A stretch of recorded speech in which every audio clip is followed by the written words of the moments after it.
But my point is that you don't give up because you don't have the academics. Right. If you're serious, when we say we want to solve poverty, we want to solve crime, and you don't talk about education, forget it. This was a cornfield. I knew nothing about gardening, and I wanted to create something. This from a creative point of view. Right. So what I did is I started giving a lot of testing. So then I started giving scholarships to C students because the idea is that we're losing too many kids from the bottom. Right. That's not academically gifted, but gifted in some other area. These kids are what falling through the cracks and causing a problem. So my point was that I've always been creative, but I was 40 years old before I could afford my talent. There's a nursery in Camden, Spitzer Nursery. That was the first one of a kind. He's the one that refused to sell me the 2 kids. Yeah. Because he said, after he found out I knew nothing about gardening, so he took me out and says, I'll show you how to do it. Right. So he gave me like a 3-minute lesson on how to cut the 2 kids. Yeah, I didn't know what I was doing when I started, so I ended up making compact hollows almost like boxes. This is the fountain I made. Those are throwaway plants. Those are throwaway plants. These are throwaway plants. In the movie you saw me going in that pile, that was real. I remember when this plant was almost dead. So once I got living, got height on it, and I realized I wanted taller. So in pruning, like I take a shoot like this, I let in the summer, and that grew into this. Oh, amazing. So anywhere you see like this is a throwaway. You see that one trunk that was left from one shoot in that plant and worked it into this. And so this is a Korean boxwood. So I wanted to connect those two. So I put a piece of PVC pipe in between the time and cut them into one. So I don't water, spray, or fertilize. And one of the reasons I try to create the same environment around my plant that you find in the forest.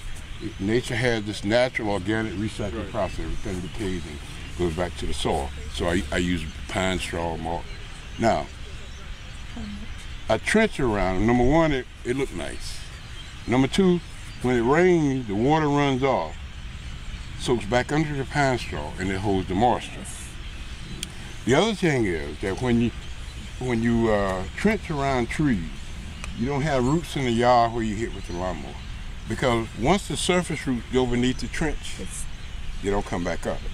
A lot of times people use those little boxwoods to create designs. My suggestion would be to use Yopon holly.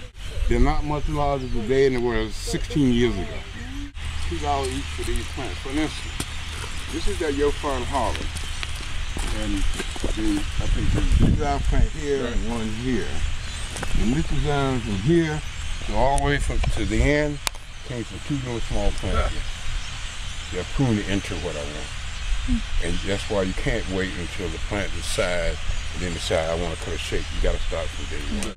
Because I tell students all the time, if you're gifted in an area, then you work to develop your talent. And when you need the academics, people will come along and help you. It's like, for 3 hours, they're talking over my head. I say, you're a good example to prove my point. I know absolutely nothing about what you're talking about, but I had the idea. Now, what we're trying to do now, because you got to document all this. It's got to be, because they want to keep the gardens, and I'm the only one that does this. So now it's in the process of training and documenting it and stuff. So he's an apprentice now. Okay. So he works like 4 hours, 5 days a week. So now the preservation of the garden means, if you save the garden, then it must always give scholarship to C students. And it has to go to, Central Carolina, go to junior college, get an associate degree. Okay. And then we try to work them into some of the major universities, see if I can get them.